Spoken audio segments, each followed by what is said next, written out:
Bonjour à toutes et à tous. Aujourd'hui, on va soulever le capot de l'économie du sport pro. La question, elle a l'air simple comme ça, mais en réalité, elle est super complexe. Quand un sportif touche son salaire, d'où vient l'argent, très exactement? Alors c'est parti, on plonge ensemble dans les rouages financiers qui peuvent faire ou défaire une carrière. On va commencer par casser un mythe, une idée reçue bien tenace. Quand on pense sportif pro, on imagine tout de suite des contrats de folie, des voitures de luxe, bref, la vie de millionnaire. Mais est-ce que c'est vraiment la réalité pour tout le monde? Accrochez-vous, parce que cette simple question va nous emmener dans des mondes économiques qui n'ont mais alors rien à voir les uns avec les autres. Regardez bien ces chiffres, c'est saisissant. D'un côté, un salaire moyen en Ligue 1, plus de 40 000 € par mois. Et de l'autre, en 3e division, le National 1, un salaire minimum garanti à 1 680 €. C'est à peine plus que le SMIC. Là, le mythe du millionnaire, il s'effondre d'un coup. On ne parle pas du même sport, on parle de deux planètes économiques complètement différentes. Ce fossé immense, il soulève la vraie question. Si pour la grande majorité des joueurs, l'argent ne vient pas de contrats de sponsoring incroyables ou de droits télé, comment les clubs font-ils pour les payer? Et surtout, qui s'assure que tout ce système tient la route? C'est justement ce qu'on va décortiquer maintenant. Alors, premier cas d'étude, le football français. Un seul et même sport, mais avec deux modèles économiques qui coexistent sans jamais vraiment se mélanger. D'un côté, le monde des droits TV qui pèse des millions, de l'autre, celui des subventions locales, beaucoup plus terre-à-terre. Avant d'aller plus loin, il faut comprendre un truc essentiel. En France, le système est hyper régulé. Pour le foot, l'organisme clé, c'est la DNCG. On la surnomme le gendarme financier. Sa mission, c'est simple. Vérifier que les clubs ne dépensent pas de l'argent qu'ils n'ont pas. Et elle a du pouvoir. Elle peut interdire un recrutement et même faire descendre un club d'une division si les comptes sont dans le rouge. Bon, alors comment ça tourne dans l'élite du foot français? La source de revenus numéro 1, et de loin, ce sont les droits télé. Mais, et c'est là que ça se complique, même avec tout cet argent, la plupart des clubs perdent de l'argent. Ils sont déficitaires. Leur salaire coûte plus cher que ce qu'ils gagnent. Alors pour survivre, ils n'ont pas le choix, ils doivent vendre des joueurs. C'est ce qu'on appelle le trading. Et la DNCG, elle, veille au grain et impose une règle d'or. La masse salariale ne doit jamais dépasser 70% des revenus. C'est un équilibre super précaire. Et cette manne des droits TV, elle est tout sauf équitable. Regardez, pour la saison 2023-2024, le PSG a empoché plus de 178 millions d'euros. En comparaison, Lens, qui a fait une super saison, n'en a reçu que 70 millions. Cet écart, il est colossal et il crée un championnat à plusieurs vitesses, même au sein de l'élite. Allez, on quitte ce monde du foot business mondialisé pour atterrir dans une toute autre dimension économique, celle de la 3e division, le National 1. Et là, le paysage change du tout au tout. Ici, on oublie les droits TV à 9 chiffres. Le modèle, il repose sur ce qu'on appelle l'économie de territoire. Le graphique parle de lui-même. Presque 40% des revenus viennent des entreprises du coin, des sponsors locaux.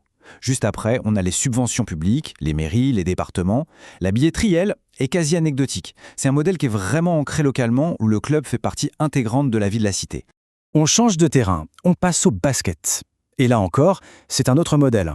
Il ne repose ni sur des droits télé massifs, ni principalement sur l'argent public. C'est un système qui marche sur un fil et qui tient souvent grâce à la poche de ses propriétaires. Contrairement au foot de haut niveau, le basket français, lui, doit compter sur ses propres forces. Ici, l'argent, il vient d'abord du terrain. La billetterie, les loges VIP et le sponsoring, ça représente quasiment 70% des revenus. Le modèle dépend donc directement de la capacité du club à remplir sa salle et à attirer les entreprises du coin. Et ça nous amène à une notion financière super importante, le déficit d'exploitation. C'est simple, pour être compétitif, surtout au niveau européen, les clubs de basket dépensent énormément, souvent bien plus que ce que leurs activités de base rapportent. Donc, le point crucial à retenir, c'est que structurellement, beaucoup de clubs perdent de l'argent. Et cette perte, ce n'est pas juste un petit détail. Regardez ce chiffre, 5,4 millions d'euros. C'est la perte nette cumulée de toute la première division de basket sur la seule saison 2023. La question est simple, comment un système qui perd autant d'argent chaque année peut-il continuer d'exister? Eh bien la solution, la voilà, en 4 étapes. Quand un club est dans le rouge, on fait appel aux actionnaires, aux propriétaires. Ce sont eux qui sortent le chéquier et qui injectent de l'argent frais pour combler le trou. C'est seulement après cette recapitalisation que le gendarme financier du basket, la DNCCG, donne son feu vert pour la saison d'après. Le système repose donc en grande partie sur la passion et sur le portefeuille bien garni de ses propriétaires. On aborde maintenant une autre facette de cette économie complexe, le sport féminin professionnel. Sa professionnalisation est assez récente et son modèle économique est encore en pleine construction. Il repose sur un mécanisme financier bien particulier. Et là, l'écart de salaire est encore plus spectaculaire. Une star de l'Olympique lyonnais peut toucher jusqu'à 80 000 € par mois, tandis qu'une joueuse dans un club plus modeste gagne autour de 1 850 €. Comment c'est possible alors que le championnat féminin lui-même génère encore très peu de revenus? La réponse, elle tient en 2 mots. Subvention croisée. Qu'est-ce que c'est? C'est un modèle où la section masculine d'un club, qui est rentable ou en tout cas génère beaucoup d'argent, va utiliser une partie de ses revenus pour financer le fonctionnement et les salaires de sa section féminine, qui, elle, est encore largement déficitaire. Concrètement, qu'est-ce que ça veut dire? Ça veut dire que les revenus propres du championnat féminin sont encore très limités. La billetterie est souvent faible et les transferts payants entre clubs, c'est l'exception. L'équilibre financier de la plupart des équipes dépend donc directement de la bonne santé de leurs grands frères masculins.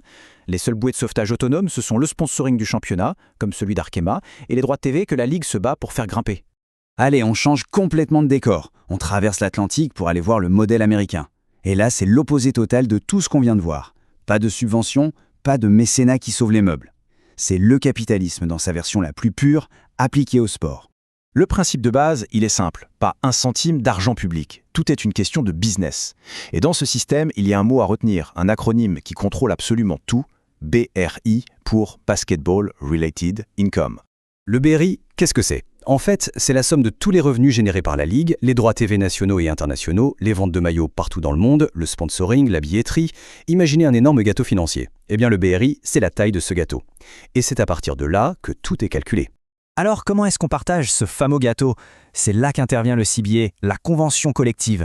C'est un contrat ultra détaillé, négocié pendant des mois entre les propriétaires des clubs et le syndicat des joueurs. Et ce contrat, il fixe noir sur blanc le pourcentage exact du BRI qui ira directement dans la poche des joueurs. Et pour bien se rendre compte de l'échelle, de la taille de ce gâteau, le BRI annuel de la NBA, attention, c'est environ 10 milliards de dollars. Oui, 10 milliards de dollars à se partager chaque année. C'est un chiffre qui donne carrément le vertige. Et juste à côté, en comparaison, la WNBA, la Ligue féminine, génère environ 200 millions de dollars. L'écart est juste immense. Le gâteau est 50 fois plus petit. Et c'est ce chiffre, cette simple comparaison, qui est la clé pour comprendre l'énorme différence de salaire qu'on va voir juste après. Ce tableau, il résume parfaitement la mécanique implacable du système américain. Côté NBA, le contrat, le CBA, garantit aux joueurs environ 50% du gâteau. 50% de 10 milliards, ça fait 5 milliards à distribuer. C'est ce qui permet à un rookie, même le moins connu, de toucher un minimum absolu de 1,27 million de dollars.